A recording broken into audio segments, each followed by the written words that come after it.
Arthur Goes to Camp. Arthur Goes to Camp by Mark Brown. "I'm not going," said Arthur. "Arthur, you'll love camp. Think of all the new friends you'll make," said his mother. "I have fond memories of my own camp days," said Arthur's father.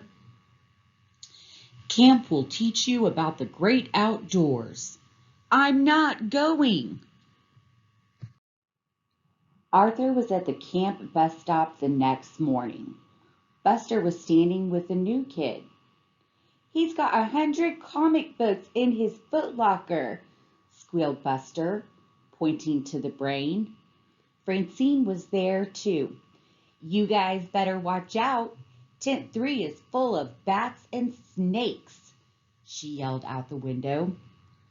"It's going to be just like school, the girls against the boys," thought Arthur.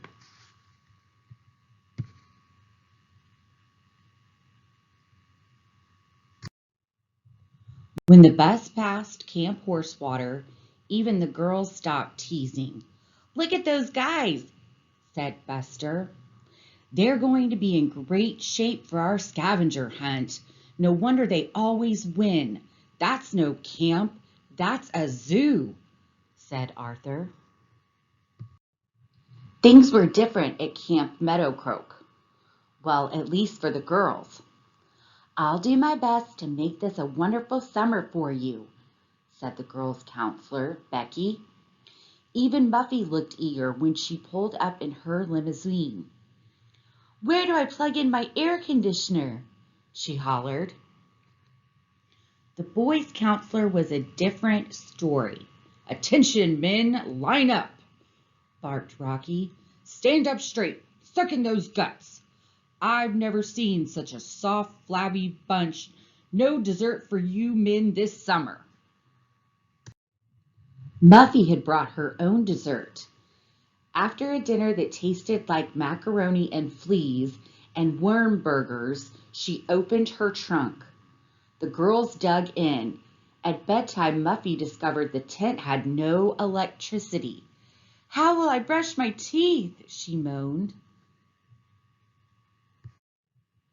The boys were too tired from all their running and push-ups to think of brushing their teeth. They crawled under the covers. Arthur screamed, "Amphibians!" "How fascinating," said the brain. "No, they're frogs," said Buster. "Just wait until we get a hold of those girls," said Arthur.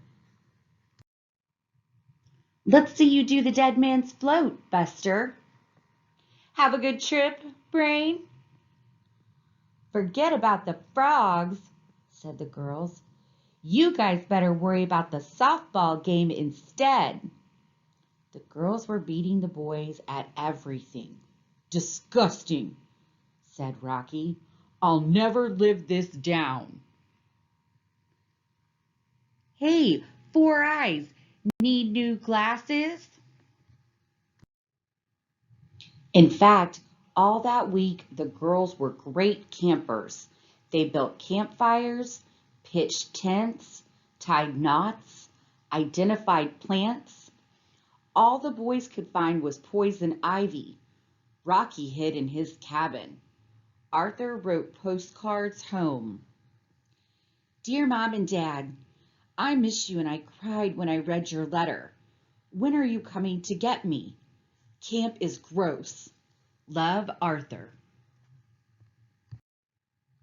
Arthur had a lot to write about. The frogs in his bed were bad enough, but now really weird things were happening. The girls thought the boys threw a smoke bomb into their tent. The boys thought the girls took all their clothes. "Dear Mom and Dad, this place gives me the creeps. I've got to get out of here. Love, Arthur." But one night, everybody heard strange noises and footsteps in the woods. It had to be someone else. Everyone was too scared to tell ghost stories. We have to do something, said the brain. Let's stand watch tonight and find out what's going on. Woo! Grrr! Woo! So that's it, Camp Horsewater, whispered Buster. They've been trying to scare us all along. Don't worry, we'll fix them tomorrow at the scavenger hunt, said the brain. I've got a plan, but we'll need the girls' help. Arthur had a plan too. He decided to run away. Dear Mom and Dad, I decided not to wait for you to come and get me. I think I can remember how to get home. Love, Arthur. Welcome to the annual Meadowcroke Horsewater Scavenger Hunt. The next morning, Becky read a list of things to find. And be back at sunset, she said. The brain nudged Francine. Time for phase 1 of the plan, he whispered. Watch out for bears, the woods are full of them, she yelled to the Horsewater kids. They just laughed. Nobody noticed Arthur sneaking away. Everybody was in the woods looking for things. Strange noises started coming from the bushes. Suddenly, a huge furry animal burst from the underbrush. A bear! Hollered Muffy and Buster and Francine, trying not to giggle. When the Meadowcroke team started hunting again, the bear helped too. How can you wear this coat, Muffy? The brain's voice floated out from the fur.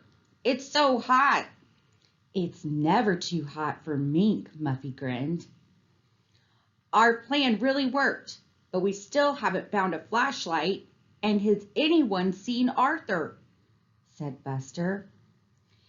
It doesn't matter if the Horsewater team never comes down from the trees.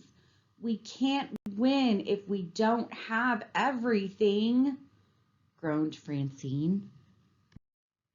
Meanwhile, it was getting dark, and Arthur was lost. He heard strange noises. Were they footsteps? Arthur reached into his backpack for his flashlight. He snapped it on. A flashlight! We won! 3 cheers for Arthur! Thanks, friends, for joining me on this fun adventure to camp. I hope you enjoyed the story as much as I did. Please visit my page and like and subscribe. Thank you.